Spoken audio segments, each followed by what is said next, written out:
we have got some pretty interesting quality of life changes on the way in the world of Destiny 2.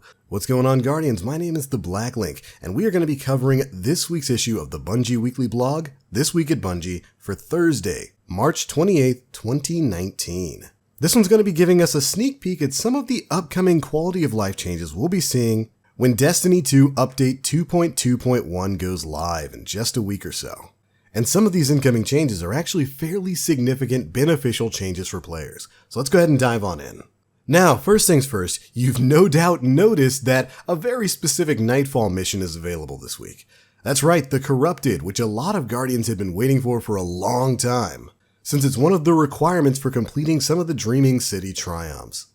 Over the past several weeks, we've had a really bad spate of luck when it came to Nightfall strikes, and it seemed like the Corrupted was just straight up gone from the playlist.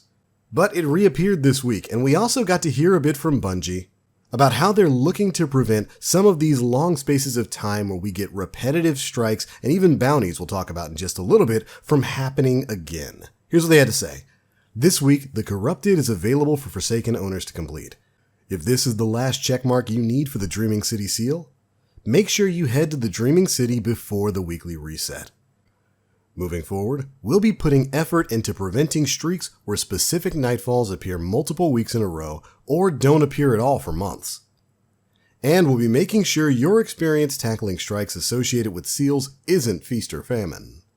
Which is very nice to hear moving forward. A lot of Guardians were really frustrated that we seem to be getting the same mixture of strikes every couple of weeks or so. Since again, completing some of these strikes is tied to triumphs we have currently in the game that are tied to some of the seals that you can earn. Happy to hear that they're changing that moving forward, and I'm very happy to hear about what's coming next, because we've got huge changes coming to the weapon frames and bounties that ADA-1 from the Black Armory is going to be hosting. While weapon frames aren't tied to any specific seals, we understand that players are on the hunt for new and exciting rolls on their favorite weapons.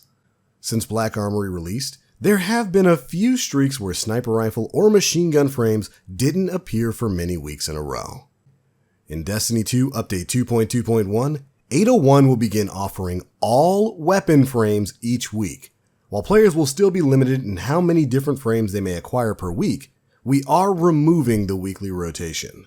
And that, my friends, is a massive, massive change and is something, a huge quality of life change that we Guardians have been asking for a long time.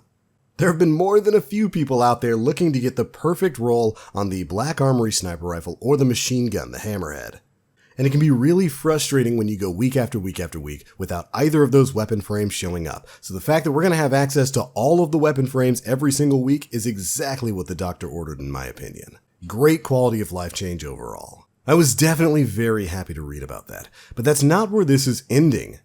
On April 9th, Destiny 2 Update 2.2.1 is going to bring a variety of quality of life changes and bug fixes.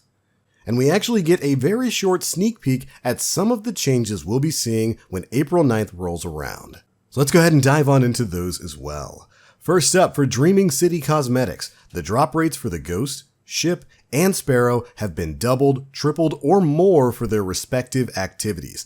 And again, this is another huge change for you Guardians out there trying to complete your collections and even complete some of the triumphs that are tied to getting these cosmetic items. Moving on, for Last Wish cosmetics, the drop rates for the Ghost, Ship, and Sparrow have also been doubled, tripled, or more for their respective checkpoints. Which means those drops are hopefully going to be way more generous than they are now. Additionally, for 1000 Voices, the Raid exotic, this exotic will continue to be rare among players, but we've tuned the drop rates to give slightly better chances than what are currently available.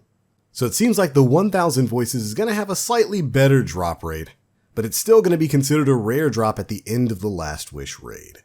Moving on, they're also increasing the drop rates for various lore books including Cade's Stash, The Dreaming City, and The Tangled Shore.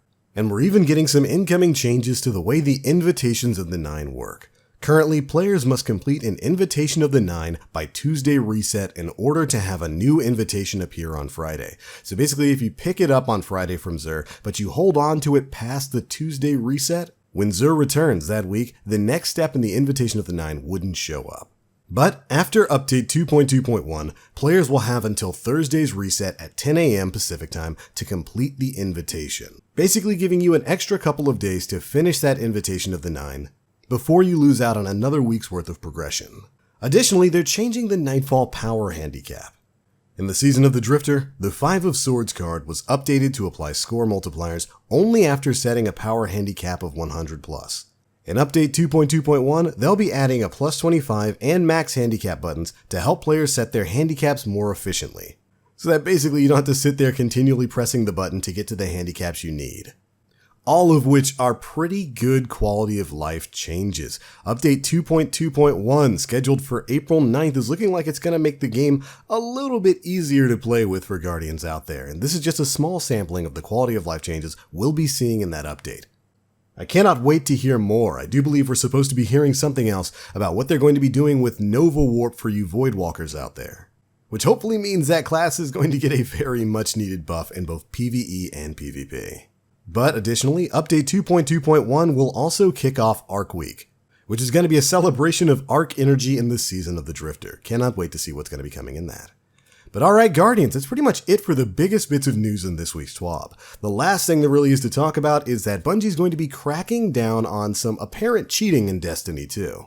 In a security response team section of the TWAB, they talk about cracking down on aimbots in an attempt to keep the playing field in both PvP and PvE level. There's also some more information in there about the steps they've taken to cut down on DDoSing, as well as some stats about how well their measures have been working at reducing some of these latency issues in PvP.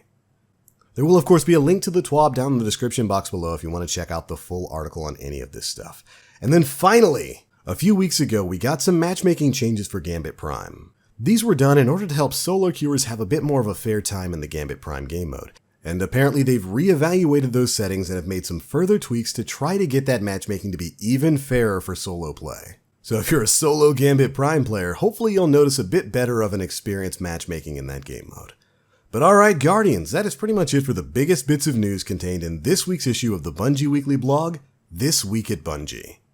I've got to say, I'm really excited for some of the other quality of life changes that are coming to the game, although I will say that the biggest quality of life change that I think they could make right now is still just to remove enhancement cores from the infusion process. Hey, it's an ongoing conversation. And if you feel the same way, keep making your voice heard. But alright Guardians, it's going to be it for this one. Those are my thoughts on the news. Be sure to leave me yours down in the comment section below. Are you psyched about the ADA-1 changes, or did you get your god roll or curated roll hammerhead a long time ago? Be sure to let me know.